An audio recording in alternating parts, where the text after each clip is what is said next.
Hey guys, Wolfams here, bringing you yet another HEX TCG video, and in this one we'll focus on drafting, or how not to suck at drafting. For anyone who doesn't know what drafting is, it is probably the most fun format of any TCG. It certainly is my favorite, and here's how it works.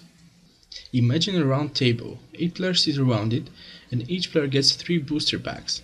At the beginning of the draft, each player simultaneously opens their first pack. Then, everyone chooses only one card from their respective pack, puts it face down in front of them, and passes their pack to the left, but also receives the pack of the player to their right. This process is repeated until there are no cards in the packs.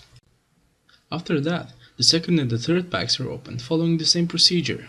Now, after having drafted all 3 packs, each player ends up with a pile of 45 cards, 15 per booster, and has to build a deck from them. Basic resource cards are provided to you for free.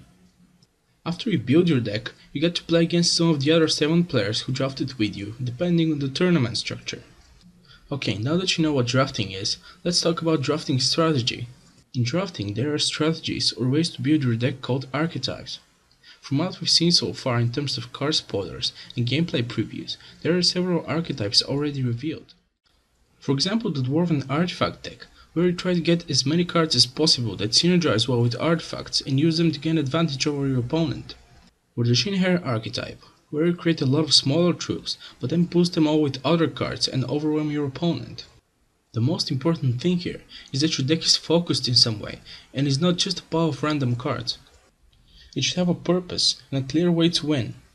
It can, for example, be a deck that tries to win as early as possible with low cost, high attack troops, or be more of a control deck, where you try to hold out as long as possible and control the game until you bring out your huge troops to destroy your opponent.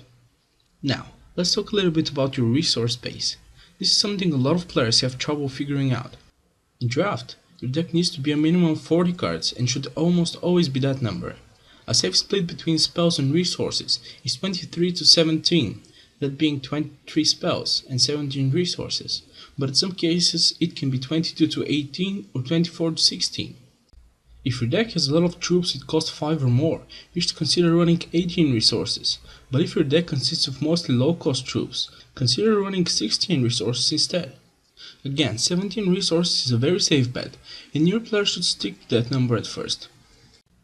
Now, in draft, you probably won't be able to end up with a deck that only has cards of one shard type in it, or at least not a good one. When drafting, you will probably end up with a deck that has 2 shard types in it, and that means that you need to make sure that your resource base also consists of those 2 shard types. Again, a lot of players have trouble figuring out how much of each resource type they should put in their deck. I'll give you some basic rules that should help you build a decent resource base. First of all, sort your cards by shard type and check how many cards in each shard type you have. The more cards in a certain shard type, the more resources of that type you need in your deck. The second thing you should do is sort your cards by cost. Now, the more low cost spells you have in a certain shard type, the more resources of that type you need in your deck. This is because you want to make sure that you draw these resources early in order to be able to play these low cost spells. Now, these are just some basic rules that should help you get started, but there are tons of other more advanced things to consider, which you will learn only by playing.